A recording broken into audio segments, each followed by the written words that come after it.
Bienvenidos y bienvenidas a todos a esta nueva Lightning Talk, parte de la serie de Lightning Talks México, impulsada por Huawei. Y esta serie de Lightning Talks suceden en el marco de la iniciativa AI for Climate, que es una iniciativa que busca explorar el uso de tecnologías de frontera, tal como la inteligencia artificial, entre otras, como herramientas para enfrentar el cambio climático y para la protección del medio ambiente y de la biodiversidad. El día de hoy estamos muy contentas de tener a Nahuel Arenas para que nos hable más sobre tecnologías geoespaciales para la resiliencia ante desastres de origen natural. Me presento brevemente, yo soy Mariana Ro y soy parte del equipo Futuro de la Tierra de SeaMinds, que trabaja junto con la iniciativa AI for Climate. Y antes de dejarle el espacio a Nahuel, lo presento brevemente para que lo conozcan un poco mejor. Nahuel Arenas actualmente es jefe adjunto de la Oficina de las Naciones Unidas para la Reducción del Riesgo de Desastres, Oficina Regional para las Américas y el Caribe. Ha liderado programas de asistencia humanitaria, de reducción de riesgos de desastres y de cooperación al desarrollo en América Latina y el Caribe, África y Asia-Pacífico. Fue director humanitario para Oxfam en Estados Unidos y en esta organización también tuvo una trayectoria a lo largo de 10 años, ocupando distintos puestos de liderazgo. Entre sus estudios cuenta con un máster en política internacional por la Universidad de Londres y es candidato a doctor en filosofía por la Universidad de Birmingham. Entonces estamos muy contentas de tenerte hoy aquí, Nahuel. Y un breve recordatorio para la audiencia. Después de la presentación vamos a tener un espacio de preguntas y respuestas. Entonces, si nos están viendo desde Zoom, no olviden dejar sus preguntas en la herramienta que aparece en la barra inferior en su pantalla. O si nos están viendo desde Facebook, también estaremos revisando el chat. Volveremos después Regina, que también es parte del equipo de Futuro de la Tierra en SeaMinds, y yo, para moderar la sesión de preguntas y respuestas. Y ahora sí, muchas gracias, Nahuel. Bueno, muchas gracias, Mariana, y buenas tardes a todas y todos. Voy a compartir una presentación. A ver si la puedo proyectar. Ya la ven, ¿no?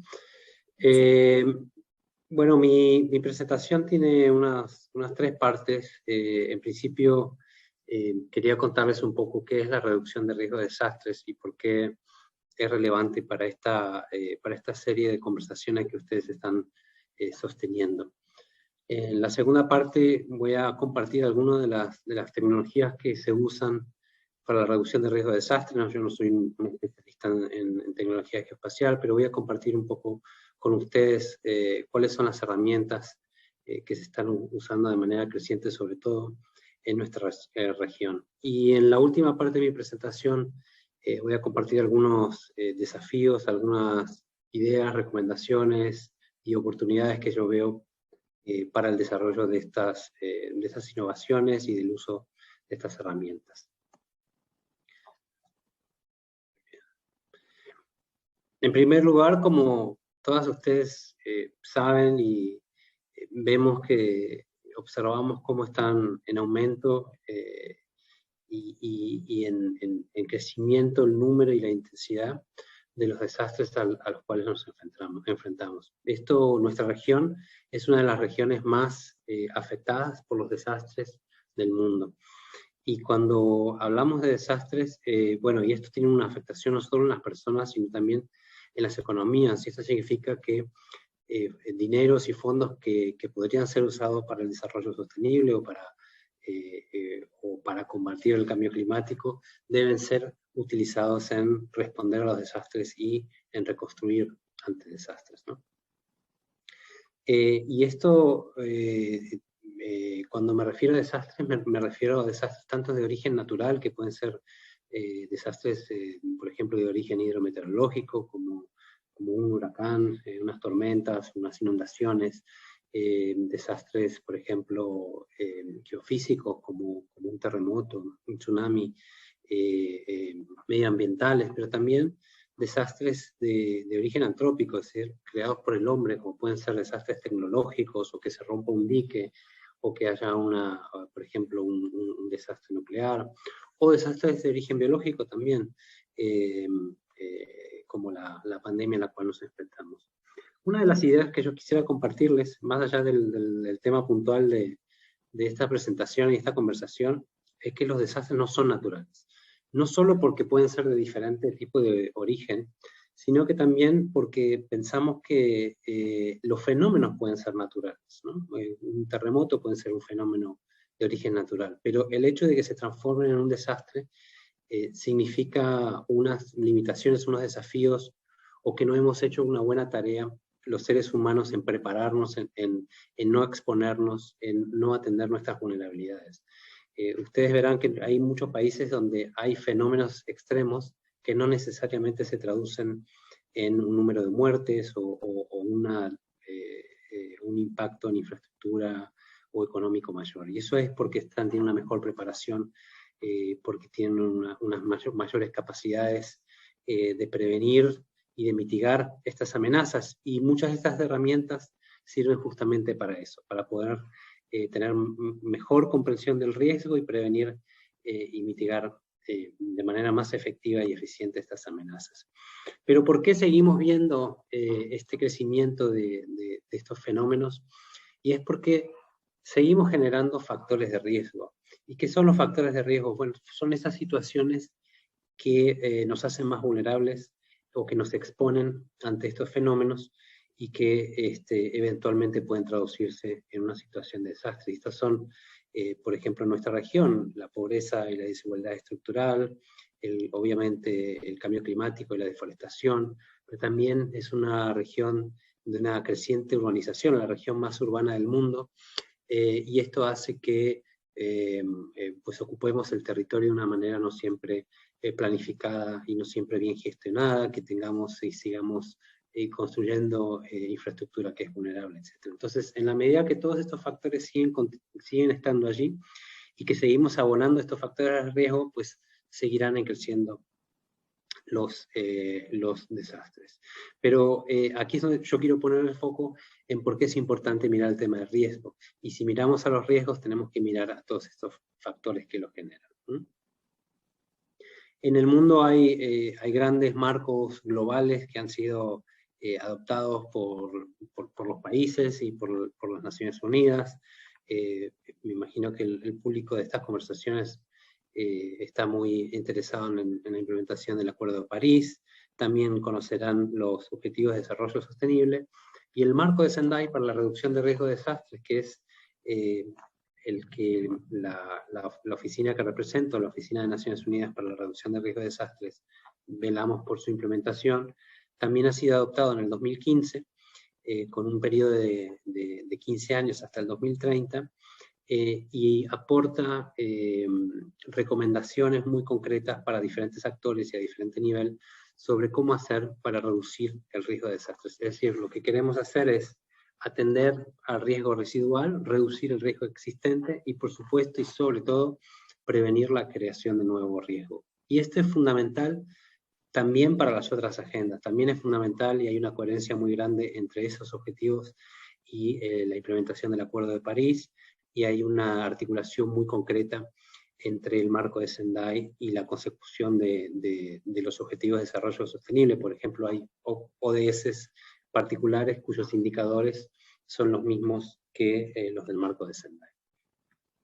Entonces pensamos que el riesgo tiene que estar en el centro de estas preocupaciones, tanto climáticas como de desarrollo sostenible.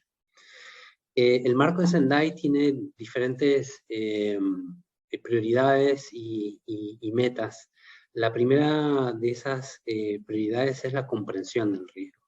Y es aquí, en este ámbito, donde se hacen especial referencia. Yo creo que todas las tecnologías de las que hace referencia y la inteligencia artificial puede ser utilizada para diferentes aspectos de la implementación del marco, pero, por ejemplo, en el tema de comprensión del riesgo, esto es muy claro, muy evidente, y se hace mención directa, por ejemplo, a nivel local y nacional, de hacer uso de la información espacial incluyendo sistemas de información geográfica, utilizar innovaciones en materia de tecnología, de información y comunicaciones, obviamente para mejorar los instrumentos, como decía, de medición, recopilación, análisis y difusión de datos. Y a nivel regional, promover la cooperación internacional, la transferencia de capacidades y de tecnología entre países, tecnologías de comunicaciones, tecnologías geoespaciales y espaciales, y tecnologías que nos ayuden a mantener y fortalecer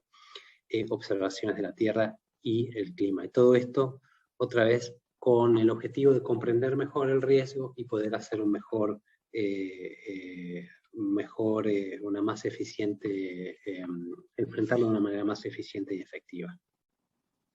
Entonces, como decía, hay muchas entradas para aprovechar el uso de estas tecnologías, pero la comprensión del riesgo y la información sobre el riesgo es fundamental para tener estrategias e informar estrategias y políticas nacionales y locales de reducción de riesgo. Y estos son los documentos que nos van a guiar en nuestras medidas para atacar los riesgos. Entonces, es muy importante que cuando hablamos de esta generación de políticas, estas tengan una base sólida en información y en conocimiento del riesgo. Y esta información, este conocimiento del riesgo, incluyendo bases de datos de daños y pérdidas, por ejemplo, también puede estar muy fortalecida por el uso de estas tecnologías. Otro ejemplo es en todo lo que tiene que ver, obviamente, evaluación de riesgos y sistemas de alerta temprana. Pero realmente hay puertas de entrada para todas las prioridades del marco de Sendai. Por ejemplo, la prioridad 3 tiene que ver con las inversiones resilientes, es decir, que nuestras inversiones en los países, tanto públicas como privadas, no generen nuevos riesgos, sino que generen resiliencia. Y para eso deben estar informadas por el riesgo. Entonces podemos aprovechar el uso de estas tecnologías para tener una mejor información del riesgo que nos ayude a tomar mejores decisiones, ¿no? Y obviamente para preparación y respuesta ante desastres y reconstrucción. Entonces, aquí lo que se trata es sobre todo de contar con más y mejor calidad de la información y de datos, y para eso necesitamos capacidades, herramientas que nos ayuden a hacer una mejor planificación y una mejor toma de decisiones. Ejemplos de este tipo de tecnologías avanzadas para la respuesta y la reducción de riesgo y la construcción de resiliencia ante los desastres es innumerable. A mí me costaba elegir una, pero desde, por ejemplo, el Internet de las Cosas, que se puede usar para diferentes instrumentos de medición que se comunican entre sí y que nos ayuden a fortalecer los sistemas de alerta temprana o sistemas de apoyo para toma de decisiones, temas de ciberseguridad, obviamente plataformas, imágenes de observación de la Tierra, todo lo que es el uso de drones o vehículos aéreos no tripulados, modelamientos espacio-temporal, de análisis de cambio climático, predicciones de movilidad humana, los desastres de origen natural son la principal causa mundial de la movilidad humana forzada. Todo lo que es Big Data Mining, ¿no? Y el uso, por ejemplo, de información en redes sociales que nos permita, por ejemplo, mitigar el impacto de un fenómeno. Todo lo que tiene que ver con visualización y analítica de datos, les voy a mostrar un ejemplo. En caso de desastre, por ejemplo, un terremoto, todos lo que son herramientas de tecnologías de detección de víctimas, y bueno, y muchas de estas están vinculadas entre sí y se usan de manera complementaria. Y existen muchísimas iniciativas en nuestra región, sobre todo en tema de información geográfica geoespacial. Hay bueno, aquí hago una lista, seguramente no es completa, de iniciativas regionales y subregionales. La primera hace referencia a un mecanismo interagencial de Naciones Unidas de promoción del uso integrado de información geoespacial. La segunda es una red geoespacial de América del Sur, que comparten informaciones y capacidades. También hay en el Caribe, de hecho es un proyecto patrocinado por el gobierno de México en el marco del Proyecto Caribe.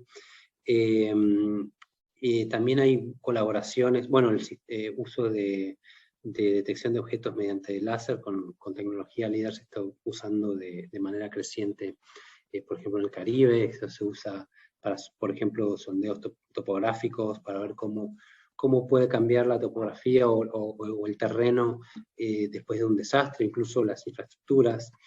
Existen muchas colaboraciones con la Administración Nacional Atmosférica y Oceanográfica de Estados Unidos, el NOAA, también de la NASA, con organizaciones intergubernamentales que se ocupan de la reducción de riesgo y la respuesta ante emergencias. CIDIMA es la agencia en el Caribe, pertenece al sistema SICA de integración regional, y de CARICOM, y CEPREDENAC es lo mismo para el sistema SICA en Centroamérica y República Dominicana. Y otro ejemplo es el Global Partnership on Space Technology Applications for Risk Reduction, el GPSTAR, que es también una iniciativa que al momento de adoptarse de la conferencia en donde se adoptó el marco de Sendai, también se impulsó estas iniciativas. Es decir, hay un montón de iniciativas, y luego yo me voy a referir a cuáles son los aspectos de las oportunidades para aprovecharlas de mejor manera, ¿no? Aquí les traigo un ejemplo, porque este es un proyecto de NASA en colaboración con APTECA, y es un proyecto que se está implementando en un país de Centroamérica, que está haciendo un uso de visualización a través de realidad virtual, de la misma tecnología que se usan para los juegos, también puede usarse. En este caso lo que vamos a ver es cómo está cruzando información de las líneas amarillas, son fallas tectónicas sobre una ciudad. Entonces, esto es un ejemplo de cómo esta tecnología nos brinda informaciones que nos podrían permitir reducir los riesgos a través de una mejor toma de decisiones, a través del diseño de políticas y de medidas específicas informadas por el riesgo, ¿no?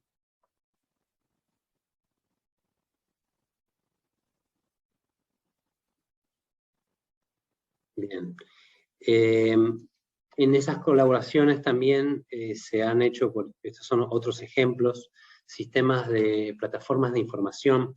La que ven a su izquierda arriba, SICA COVID Platform, es una plataforma en la que nosotros también de alguna manera colaboramos, y se hizo también con colaboración de NASA y de diferentes actores, en donde se cruzaba información no solo de todos los infraestructuras o servicios relacionados a la respuesta ante la pandemia, como pueden ser hospitales o centros de distribución de insumos o de vacunas, etc., sino también que luego se cruzó eso con informaciones relativas a amenazas de origen natural. Si ustedes ven en detalle, se ve el paso de, si veo bien, creo que es los huracanes ETA o IOTA.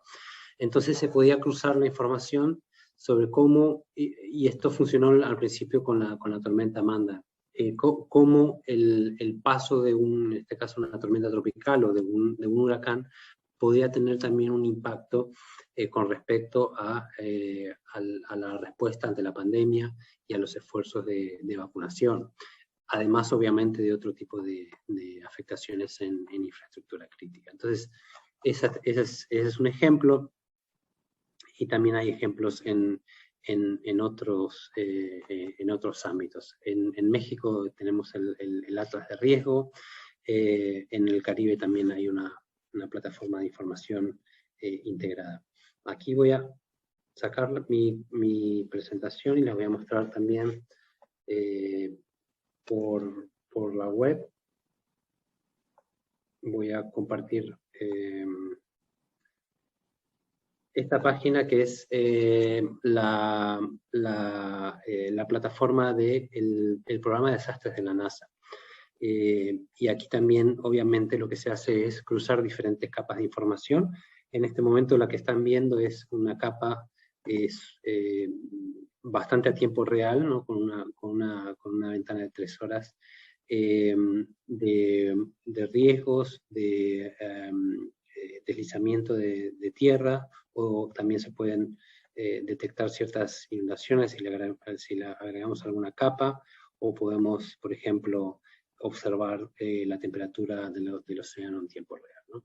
Entonces, aquí obviamente se puede ir jugando con diferentes tipos de amenazas y diferentes tipos de capas. Entonces voy a volver a mi presentación. Bien, entonces aquí voy a cambiar un poco hemos introducido otros conceptos. Esto es, por ejemplo, las diferentes dimensiones de un sistema de alerta temprana. Está toda la parte que tiene que ver con el conocimiento del riesgo, por ejemplo, conocer un fenómeno como puede ser la génesis de unos vientos huracanados, etcétera, entender el fenómeno. Todo lo que tiene que ver con el monitoreamiento y la generación de avisos, ¿no? De warnings. Entonces, tener, por ejemplo, diferentes sistemas que nos permitan saber cuáles son los thresholds o los parámetros a partir de los cuales se tienen que hacer ciertas informaciones o tomar ciertas decisiones. Luego está toda la parte de diseminación y comunicación con una comunidad o con el público en general, y toda la parte de capacidades de respuesta. En todos estos ámbitos es muy aplicado y aplicable todas esas tecnologías. Pero lo que quiero comentar también es que también en todos estos ámbitos es muy importante el criterio de las personas, ¿no? Y entender un poco el funcionamiento de la mente humana, el funcionamiento, por ejemplo, para las comunicaciones, y que no se trata, aquí el mensaje es que no se trata solamente de conocer un fenómeno, sino también, sobre todo, de poder comunicarlo, que llegue a las personas que tienen que llegar, en la forma en la que tiene que llegar, y que eso permita tomar ciertas decisiones utilizando la mejor información, pero información también que pueda ser traducida para la toma de decisiones. Entonces, hay todo un aspecto que tiene que ver con la generación de datos y de información, pero nunca debemos olvidarnos el aspecto que tiene que ver con traducir todo eso y comprender el comportamiento humano y traducir todo eso en una manera que pueda ser aplicada a diferente nivel, aplicada por un político, por ejemplo, un alcalde que necesita tomar una decisión, o un presidente o un ministro, que deberá ser traducida de una cierta manera, o también un líder en una comunidad, ¿no?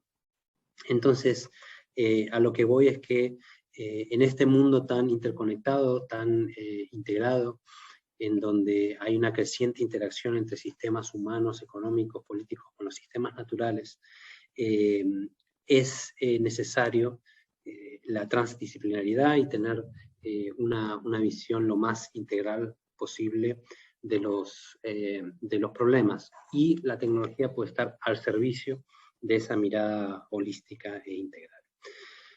Bien, para ir cerrando, hay muchas buenas prácticas en nuestra región, hay muchas oportunidades para colaboración, hay muchas iniciativas que integran información geográfica con buenos resultados, pero creemos desde nuestra agencia que se puede fortalecer mucho más ese vínculo entre esas iniciativas que sí sirven para la reducción del riesgo de desastres, pero que podrían tener una vinculación mucho más explícita a las metas del marco de Sendai, que es nuestra hoja de ruta global, ¿no? Y que tiene ciertos indicadores muy específicos que podrían seguirse y cuyo reporte y seguimiento podría enriquecerse a través de vincular diferentes plataformas y sistemas para abonar con mayor datos e información. Como decía, estamos en un mundo cada vez más mayor incertidumbre, ¿no? Como decía, esta creciente vinculación de los diferentes sistemas, político, económico, humano, con los sistemas naturales, hace que existan efectos cascada. Esto lo hemos visto mucho en la pandemia del COVID, donde una amenaza de origen biológica en una ciudad mediana, digamos, de China, ha dado vuelta al mundo y ha afectado a todos los sistemas sociales, económicos de todo el mundo. Entonces, hay un efecto cascada y unas interacciones entre sistemas y unas interdependencias que hacen que los patrones que nosotros veíamos antes y los modelos que nosotros teníamos antes no necesariamente sirvan para el presente y para el futuro. Entonces, esto quiere decir que todas estas herramientas sirven mucho, pero tiene que estar puesta al servicio de unas decisiones que tienen que ser, una planificación, unas medidas que tienen que ser muy flexibles, porque la realidad va variando constantemente, muy adaptables, y en general en todo lo que es atención a desastres, con decisiones lo más cercanas del terreno y de lo local posible, porque es donde se va sucediendo todo. Y creo que en general, para terminar, hay mucho espacio en nuestra región para mejorar la articulación entre la ciencia y la toma de decisiones. Hay mucha generación de conocimiento científico, hay mucho desarrollo tecnológico. No siempre eso se traduce en informar la toma de decisiones. ¿Por qué? Por una multiplicidad de factores, pero mucho tiene que ver con, primero, articular las diferentes iniciativas, y también en esa articulación poder traducir qué significan una serie de datos, qué significa una serie de imágenes específicamente para una toma de decisión. Entonces, hay como un poco dos mundos que debemos tratar de aunar, de unir, y eso va a llevarnos a que tengamos una mayor resiliencia. Por supuesto, eso también requiere de una mayor transdisciplinaridad y un trabajo más integrado entre diferentes sectores: sector salud, sector educación, sector economía, sector agricultura, y mucha planificación.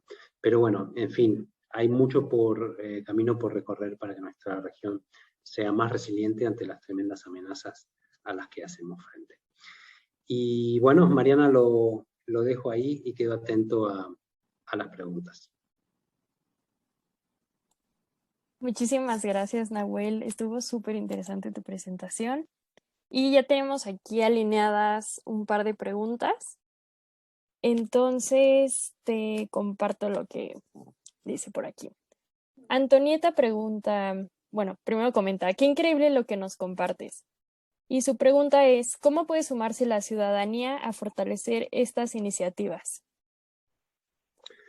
Bueno, el marco de Sendai, si bien deja claro que la reducción de riesgo de desastre es responsabilidad primaria de los gobiernos, de los estados, es muy explícito en decir que es una responsabilidad compartida, es una responsabilidad de todos.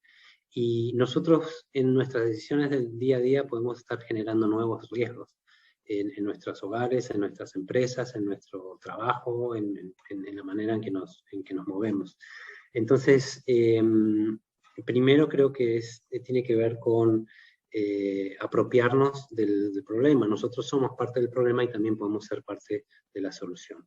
El trabajo de la ciudadanía, tanto sea de sociedad civil como del sector privado, es fundamental. El sector privado primero es responsable del 75-80% de las inversiones en un determinado país. Entonces quiere decir que si esas inversiones no están informadas por el riesgo, van a seguir generando nuevo riesgo y nos van a poner ante una situación peor. Pero por otro lado, también el sector privado es de donde salen las mayores innovaciones, los mayores desarrollos. Entonces es importante que estemos abiertos al trabajo, a un fortalecimiento de las alianzas público-privadas. Y la sociedad civil es fundamental para generar conciencia, para generar, hacer presión política. Y también, como decía, ahí nosotros tenemos que tener un balance entre todas esas informaciones que se generan por medio de la tecnología con los saberes de las personas, ¿no? Y esto incluye los saberes de las comunidades. Entonces, sí, podemos tener unos sondeos con topográficos, con láser, muy avanzados, pero también tenemos que ir a la gente de la comunidad y preguntarles, porque ellos saben, conocen su territorio, lo conocen por generaciones, te pueden decir, bueno, no, por aquí hay un camino, por allá pasa esto, o aquí esto, y lo otro. Entonces tenemos que ser conscientes de esos saberes y en la medida que las personas se apropien del problema y se apropien de las soluciones, yo creo que colectivamente vamos a seguir avanzando. Gracias. Y justo esto que comentas de la importancia de las comunidades, ¿nos podrías compartir algún caso o algún ejemplo de acciones concretas que estén haciendo desde Naciones Unidas para justo integrar estos saberes? ¿Alguno que se te haga interesante compartir? Bueno, mira, del 1 al 4 de noviembre de este año va a tener lugar de manera virtual la Plataforma Regional de Reducción de Riesgo de Desastres. Y este es un mecanismo donde nos juntamos todos los que estamos interesados en esta temática para discutir las últimas ideas, los últimos avances. Y aquí vamos, en estos eventos que se hacen cada 2 años a nivel regional y también a nivel global, aquí juntamos, puede estar un ministro, o puede estar David Green, que es el jefe del programa de desastres de la NASA, con una líder comunitaria, conversando y compartiendo, perspectivas sobre los mismos problemas. Entonces, es un espacio muy lindo y muy importante de intercambio de diferentes saberes. Hay gente de sector privado, de academia, de comunidades, ¿no? De diferentes grupos, por ejemplo, grupos especializados en temas de discapacidad, grupos de jóvenes, alcaldes, ministros, etc. Entonces, compartir es la única manera de que podamos avanzar juntos. Y en esta plataforma también vamos a abrir, y aprovecho para pasar la publicidad, en estos días vamos a abrir la oportunidad de lo que llamamos un espacio de incubador de ideas, ¿no? Ideas Incubator. Entonces cualquier persona de la región puede someter un video, que creo que va a ser de unos 5 o 7 minutos, con ideas, proyectos, ideas nuevas, etcétera, y que vamos a compartir en el marco de la plataforma. Entonces, creo que es esa, más que una iniciativa en particular, creo que ese intercambio entre tal vez lo más sofisticado y lo más avanzado, y también esos saberes ancestrales, esos saberes de comunidades, es importante que tengamos esa articulación. Y lo último que te digo sobre esto es, por ejemplo, podemos tener, digamos, usar por medio de drones y mapear una comunidad, pero también si uno va, le pregunta a la comunidad, ellos también por memoria te lo van a mapear y te van a tal vez a marcar cosas que tal vez con la tecnología no llegues a ver, ¿no? Entonces, por eso es importante que tengamos las diferentes perspectivas. Gracias por la respuesta y por contarnos de este evento. Está muy bien que hayas aprovechado para la publicidad y lo anotamos. Tenemos otra pregunta de la audiencia. Antonieta pregunta, pensando en los últimos incendios e inundaciones, ¿qué tan frecuente se realiza la actualización de los datos recabados para actualizar estos modelos? ¿Es posible tener modelados con datos semanales o diarios considerando los últimos fenómenos? Sí, es posible. Nosotros no nos dedicamos a hacer ese relevamiento de datos. Hay agencias especializadas en cada país. Pero mira, justo pensaba, casi agrego un slide sobre eso y al final lo dejé fuera. Y tomaría tiempo buscarlo, pero lo que sí vemos es de manera clara que en los últimos años son los años récords en calentamiento de la temperatura global. y si uno analiza la tendencia de calentamiento con información sobre incendios, ¿no? Eventos de incendios, la tendencia es sorprendente, pero las dos tendencias casi van de la mano. Mientras más hay picos más de temperatura, se ven los picos de incendio. Entonces, el tema de los incendios va a ser uno de los temas que vamos a tratar en la plataforma global. De hecho, va a haber un taller que estamos coorganizando con la Organización Meteorológica Mundial sobre justamente el tema de los incendios. El año pasado ha sido un año terrible, no solo en California, pero en Sudamérica también ha sido muy, muy, muy, muy importante. Entonces, nosotros estamos trabajando con varios gobiernos de la región para apoyarlos en lo que es el fortalecimiento de sus bases de datos de daños y pérdidas, ¿no? Entonces, en la medida que nosotros tengamos una información más actualizada, más enriquecida sobre daños y pérdidas, de esa manera podamos informar de una manera mejor la toma de decisiones. Y hoy en día, por ejemplo, también dos cosas más quiero mencionar. La primera es que el 99% de los desastres en la región no son los desastres intensivos que nosotros vemos en las noticias, sino que son desastres de tipo extensivo, que son pequeños desastres recurrentes y muy localizados que no suelen salir en las noticias, ¿no? Entonces, pero a través de la tecnología, por ejemplo, de todo lo que es Big Data y Data Mining, es posible utilizar, por ejemplo, las redes, detección a través de redes sociales para tener más información a través de lo que la gente va comunicándose sobre estos pequeños eventos. Entonces, de esa manera, poder complementar los bases de datos que tenemos sobre grandes eventos, ¿no? Otra fuente, por ejemplo, de data mining pueden ser los periódicos locales, en donde ahí sí salen unas pequeñas inundaciones que han obstruido una vía, una pequeña incendio, etcétera, que no salen en las noticias, que no se tienen en cuenta en las grandes bases de datos, pero a nivel local sí. Entonces, a través de estas posibilidades que nos da la tecnología, se pueden generar algoritmos que nos ayuden a recabar todas esas informaciones y fortalecer nuestra base de datos y por ende mejorar nuestras tomas de decisiones. Gracias. Y justo nos queda espacio para una última pregunta que está alineada con la segunda parte de la respuesta que acabas de dar y es de parte de Jaime. Muchas gracias por la presentación. ¿Puede utilizarse la inteligencia artificial para la propuesta de política pública en reducción de riesgo de desastres? ¿Hay proyectos en el tema? Bueno, yo creo que un poco fui mostrando en la presentación todas las posibilidades. Los países, en cada país hay diferentes tipos de herramientas y de plataformas que se usan de manera diferente, pero el concepto fundamental es que mientras tengamos mejores datos, más calidad de información, vamos a tener una mejor toma de decisiones. Y el segundo concepto que quería dejar es que no solo nos sirve con tener muchos datos y mucha información para tomar decisiones, sino que tenemos que tratar de generar ese puente y traducir esas informaciones para que quienes toman decisiones las comprendan, se puedan traducir al lenguaje que ellas y ellos utilizan.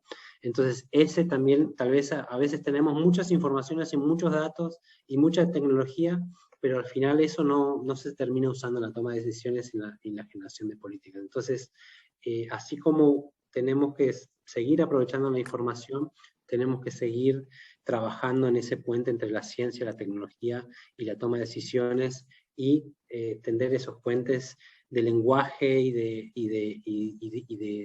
práctica entre diferentes sectores. Bueno, ahora sí, se nos acabó el tiempo, pero muchísimas gracias por la presentación, Nahuel. Muchas gracias por participar en la serie. Y muchísimas gracias a toda la audiencia que se conectó. La serie de Lightning Talks México va a seguir hasta el jueves 5 de agosto, entonces aún tenemos 2 charlas más y los esperamos a todos y todas que vuelvan a conectarse en este espacio. Muchas gracias, Nahuel. Gracias a todas y todos. Bonita tarde.